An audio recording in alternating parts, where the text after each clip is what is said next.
Meghan Markle's marriage is sort of, well, the catalyst for everything that's gone wrong in their lives so far, their royal lives. And as we've often said here on the show, in my opinion, when a major American late-night show wraps up its final episode, the guest list for that last night is everything. It is a statement, a farewell, a deliberate choice about who belongs in that room at that particular moment. Sir Paul McCartney was there, at the Ed Sullivan Theatre, the same stage where the Beatles once appeared and changed American television forever. A full-circle moment, carefully chosen, genuinely meaningful. Prince Harry was not there. No appearance, no video message, no seat in the audience, nothing. And the reason why, the actual reason, not the politely managed version, tells you something precise and important about exactly where things stand for the Duke of Sussex in the American entertainment landscape right now. It is not what most people assumed, and it is considerably more revealing. What people assumed, and why they're wrong. The easy read on this story is a simple one. Harry is less popular than he was. His public profile has declined. The show did not want to spend its final episode on someone whose celebrity stock has fallen. That is partly true, but it misses the actual reason the decision was made the way it was. Here is what I understand from people familiar with the conversations that happened around that final episode. Harry was not excluded because of his popularity or lack of it. He was excluded because of ego, specifically because the production was not willing to create a situation where attention was pulled away from where they wanted it. The final episode of a long-running show belongs to the host, to the moment, to the carefully assembled guest list that signals what the show was and what it stood for across its run. Harry, even at reduced celebrity stock, carries enough noise around him that his presence in any room becomes the story. The questions about the royal family, about Meghan, about the memoir, about that legal battles, they do not stay in the green room. They come with him onto the stage. The production did not want the final chapter of their show to be overshadowed by a Sussex story, so Harry was not on the list. The video that didn't happen either. But here is the detail that goes even further, and the one that landed hardest behind the scenes. When it became clear that a physical appearance was not going to happen, the conversation shifted. What about a video message? A brief, warm goodbye from Harry, recorded from California, acknowledging the show's run. Something that could be dropped in without the full weight of his presence? A reasonable middle ground, the kind of compromise that keeps everybody feeling considered. And that is where Meghan came in. Or rather, where she did not. The production, exploring the video option, raised the question of whether Meghan might appear alongside Harry, whether this might be a joint moment, a Sussex farewell, something that carried more weight precisely because both of them were in it.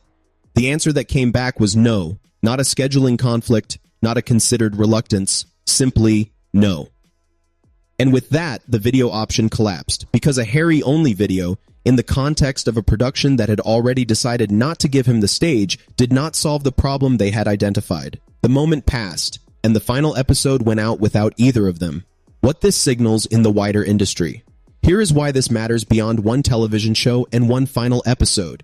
American entertainment, particularly the late-night and daytime television world, operates on a network of signals. When one show makes a decision about a name, other shows watch. When a booking is declined or a guest is passed over, the word moves. Not formally, not through announcements or press releases, through the informal, ongoing calculation that every producer and booker makes about who is currently worth the complications they bring. Harry and Meghan, at the height of their post-royal American moment, were worth almost any complication. The Netflix deal, the Oprah interview, the memoir, all of it combined to create a moment where they were, genuinely, the most talked about names in the world. That moment has passed. And when it passes at that level, the recalibration is swift. The shows that were eager become cautious. The bookings that happened without hesitation now involve a conversation about whether the upside justifies the noise. Once one major production, particularly on a significant occasion, makes the calculation that Harry is not what this moment needs, others take note. The signal travels, and recovering from that signal requires something genuine and new, not more of what has already been tried. Right now, Harry does not have something genuine and new to offer, which brings us to the longer story underneath this one. How it got to this point, the pattern underneath. Nothing about where Harry stands today happened suddenly. It accumulated slowly through a series of decisions that each seemed manageable in isolation, but together have created a position that is genuinely difficult to recover from. The memoir that said what it said about the people it said it about. The interviews that were calibrated for maximum impact rather than for long-term relationship building. The celebrity connections that were pursued and then found to be less durable than expected. The ventures that were announced with momentum and then quieted. And through all of it, an assumption, stated and unstated, that the brand carried enough inherent power to absorb the missteps. That the name, the history, the association with the British monarchy would always be a floor beneath everything else.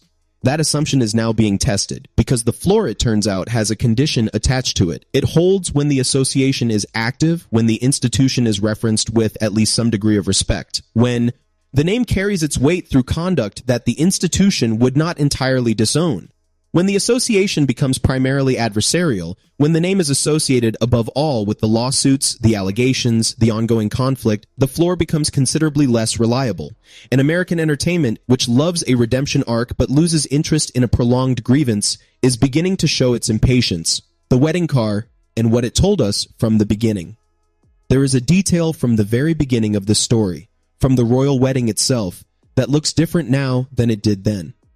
On that day, a specific vehicle was requested, not the open landau carriage that had been offered, not the choice that would have placed a new addition to the royal family in full, beaming view of the crowds and the cameras on a beautiful English afternoon. Instead, a closed car, the kind of car associated in royal history with a previous American who had come to Britain and caused significant turbulence. The request came through Harry. He was the one who had to go back and ask. Whether he understood the full resonance of what he was asking for is, by multiple accounts, genuinely unclear, but the request was made, and it was granted. And for a brief moment in that vehicle on that day, somebody was satisfied that the choice had been made the way she had wanted it made. Everything that followed has, in one way or another, been a version of that same dynamic. The request made through Harry, the outcome serving a vision he did not always fully understand, and the institution around them left adjusting to decisions it was not consulted on.